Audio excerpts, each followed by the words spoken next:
मम्मा, क्या झंडियों से आजादी मिलती है?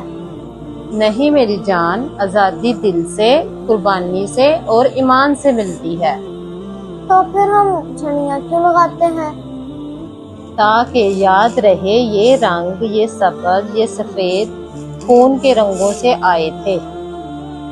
मम्मा, आपके बचपन में 14 अगस्त कैसे मनाते थे? बेटा, हम दुआएं मांगते, शुक्र अदा करते और बुजुर्गों की कहानियां सुनते।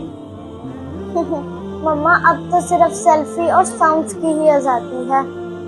और हाँ, वो तो जिम्मेदारी आज के दौर में कहीं गुम ही हो गई है। मम्मा, 28 मई को क्या हुआ था?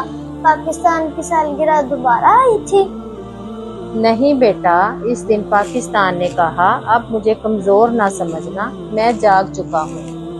मतलब हमने उस दिन हिम्मत का पहाड़ हिलाया था।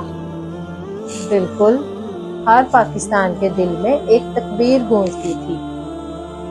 मम्मा, इस बार हम 14 अगस्त पे सिर्फ झंडियाँ ही नहीं लगाएंगे। तो क्या करेंगे? एक वादा करेंगे कि पाकिस्तान सिर्फ आवाज से नहीं, अमल से भी प्यारा बनाएंगे। यही है सच्ची यौम-ए आजादी, दिल, किरदार और कुर्बानी की। वीडियो लाइक करें, शेयर करें।